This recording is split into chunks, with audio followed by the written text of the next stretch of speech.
the real hero in the ninth house is really the willingness to trust the universe and to go on your hero's journey, not trying to save everyone else, you know? Also, what comes to mind is if you look across the heroes across from the teacher. Mm. So the teacher leads with words, the hero leads with action. Mm. So the hero is almost like the silent teacher that goes on the hero's journey. And instead of trying to rescue others, others just follow him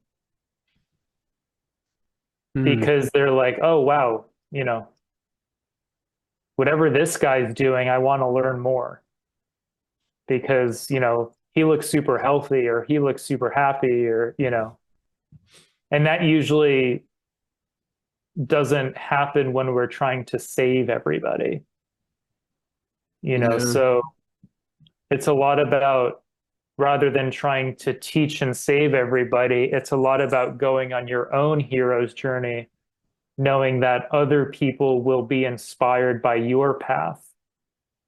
Um, does that make sense? It does. It does. I'm wondering, does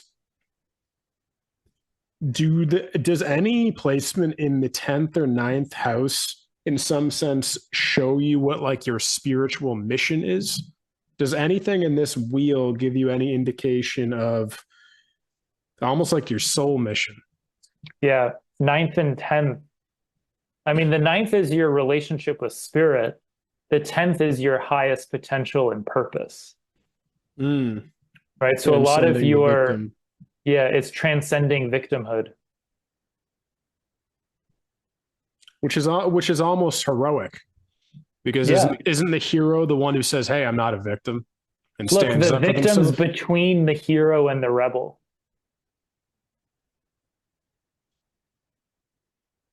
Where are you getting at with that? It's almost like the victim recruited the hero and the rebel to help it. Hmm.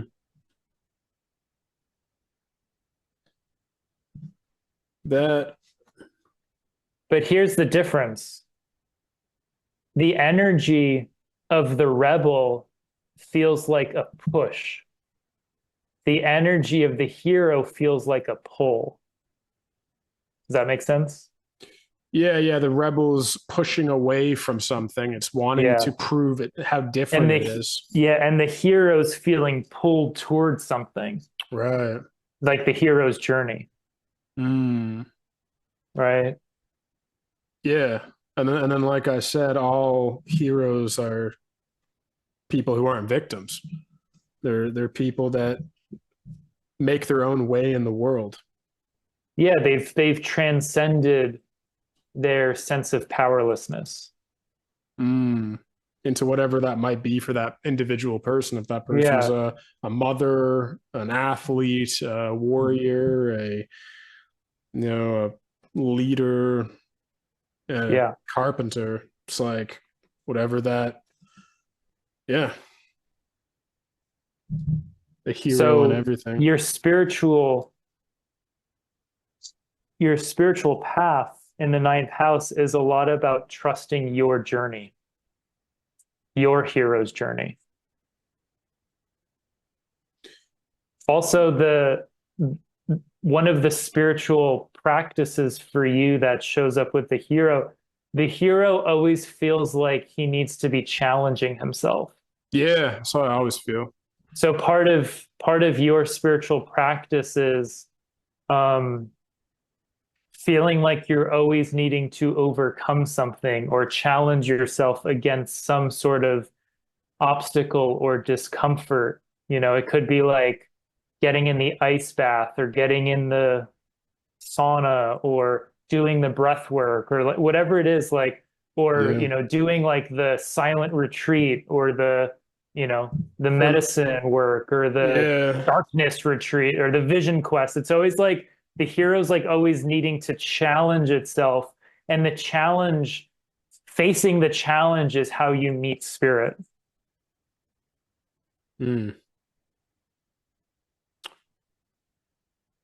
Right. So that's the hero in the ninth house, is where you're meeting spirit, and I'm doing that through heroic, like through challenges, through through challenges. discomfort. But yeah, like for me, it's always challenging relationships.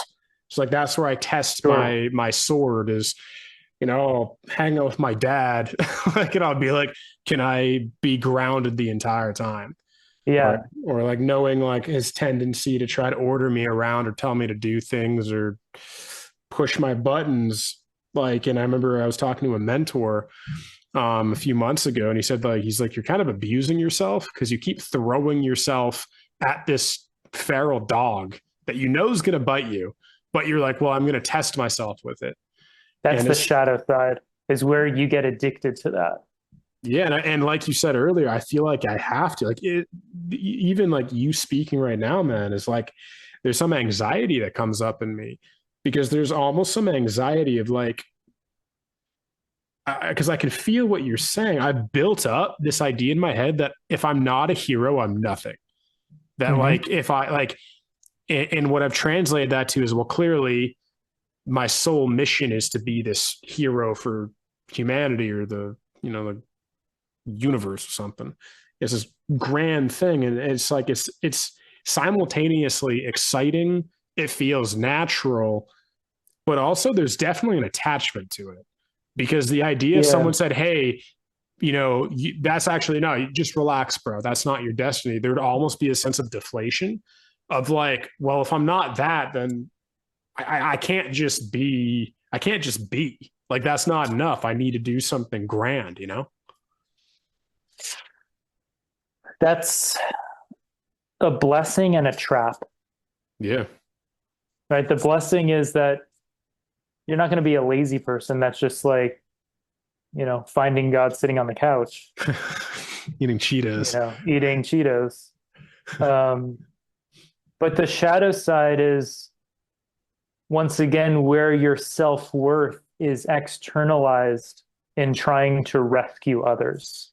Yeah. The hero's journey is an inward journey. The hero's journey is a personal journey. It has nothing to do about saving others. Oh. And so the paradox here is, your rescuing others is not done directly by trying to rescue them. It's done by being a living example of an aligned, loving, empowered human being. Mm. Right? So it's not by what you do, it's by who you are. Right? Like when you go to the grocery store and someone's having a bad day that you're at the checkout line with, and you just share with them a compliment. You're not trying to rescue them, but you're offering them some of your medicine. Or even just you taking great care of yourself and being filled with vitality. And you're online at the grocery store and the person next to you is suffering with chronic fatigue. Your energy field that's filled with vitality interfaces with their depleted field, and it starts to lift them up a little bit. Mm. Right? So what this is saying is that you don't have to rescue people through conscious effort. It's done by you going on your own hero's journey and becoming the highest expression of you that other people can then follow or emulate. Right? So it's Mm. not about saving people, it's about stepping into your own highest potential, and then other people follow. I have this notebook on my desk right now, from a recent men's retreat with Mike Salemi, and it says, "Men of movement lead from the middle." Mm. Right?